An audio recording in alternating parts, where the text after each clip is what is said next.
Hello friends, परिपक्व cooking channel में आपका स्वागत है।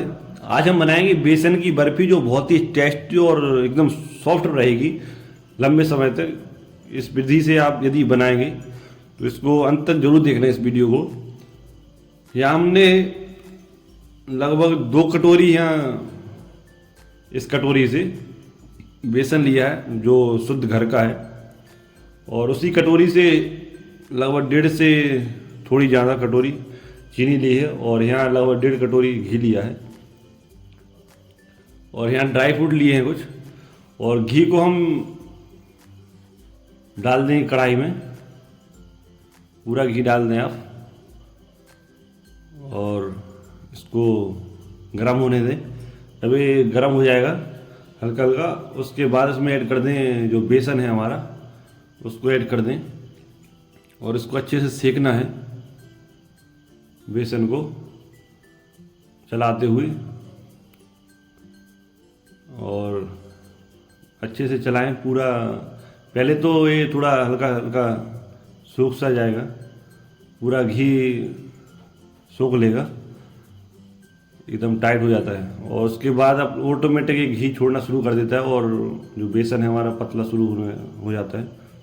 ये देख सकते हैं आप, लगभग 10-15 मिनट के बाद ये सेकते हुए देख सकते हैं आप, एकदम दानेदार होना शुरू हो गया है और पतला हो गया है बिल्कुल। चलाते हुए देख सकते हैं आप, लगभग हमने 20 मिनट हो गए हमको चलाते हुए, मीडियम आंच पे, ज़्यादा हाई नहीं कर रहे हमने, बिल्कुल स्लो पे सेक रहे हैं। और ये देख सकते हैं आप, थोड़ा कलर भी चेंज हो गया और खुशबू आना शुरू हो गई। और जब हमको ये चेक करना हो कि हमारा बेसन अच्छे से सिका है या नहीं, तो थोड़ी बूंदें डालें पानी की, तो उससे जो झंझन की आवाज़ आती है इसमें, जो गरम तेल में जिस तरह से पानी डालते हैं ना वो आवाज़ आती है, उसी प्रकार आपको इसमें डालेंगे तो वो आवाज़ आएगी आपको। तो समझ जाना ये सीख चुका है अच्छे से।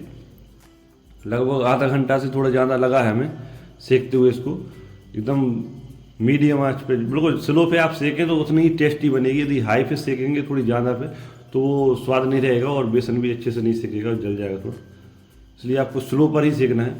और यहाँ हमने चाशनी बनाएंगे।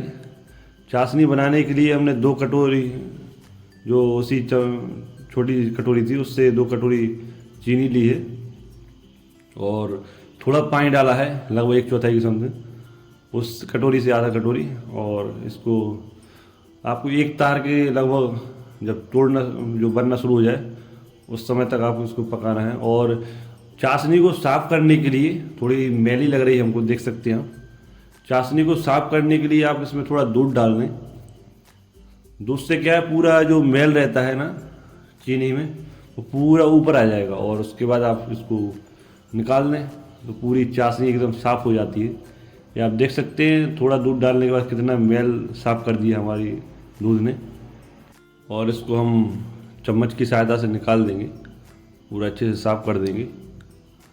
और ये देख सकते हैं आप कितनी अच्छे से साफ़ हो गई है। और इसको पकाते रहना है जब तक कि उसमें ये तार टूटना शुरू ना हो जाए, एक तार बनना शुरू ना हो जाए।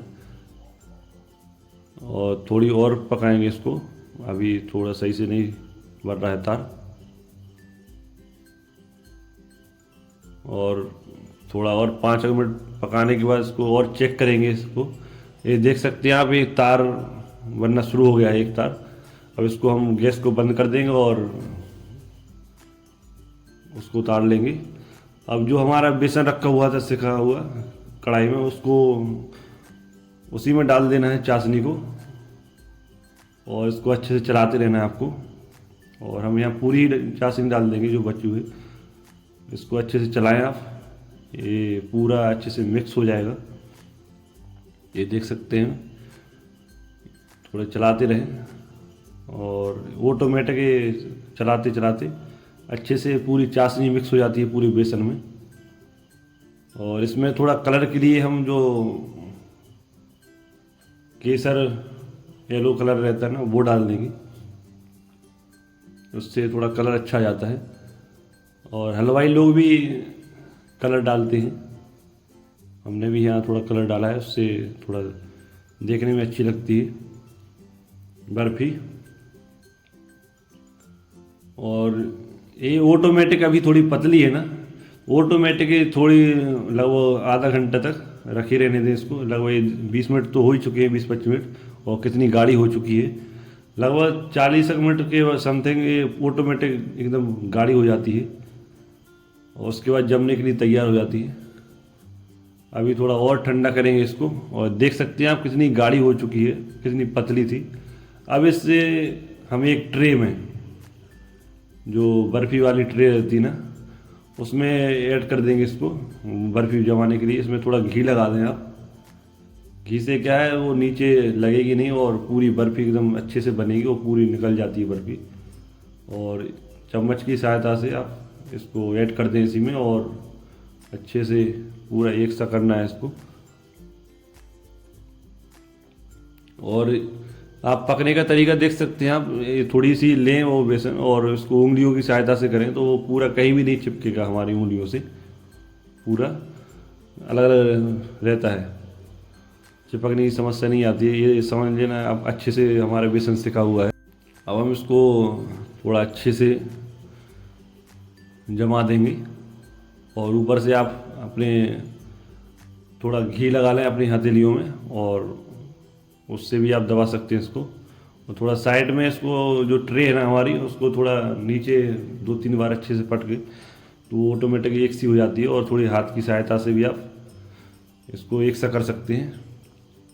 उसके बाद इसमें जो हमारे ड्राई फ्रूट रखे हुए थे कटे, काजू बादाम पिस्ता लिया हमने केवल, वो डाल दें आप ऊपर से, तो बहुत ही देखने में भी अच्छी लगती है और खाने में भी अच्छी लगती है। ये देख सकते हैं आप कितनी अच्छी से लग रही है और जब बर्फ़ी कटेगी ना तो और अच्छा लगेगा इसमें। और ये जब तक थोड़ी अच्छी से जम जाएगी तब 1-आध घंटे बाद इसको आप कट कर लें।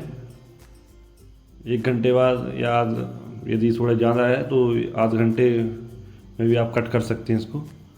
हमने लगभग 1 घंटे रख दी थी इसको और इसके बाद कट करेंगे तो ये कहीं भी बिल्कुल भी देख सकते हैं आप कितनी अच्छे से कट रही है और बर्फ़ी पूरी एक सी रहेगी, कहीं भी मिटने की समस्या नहीं आएगी। देख सकते हैं आप पूरी बर्फ़ी एकदम अलग अलग है, कहीं भी चिपकने की या टूटने की समस्या नहीं आ रही है।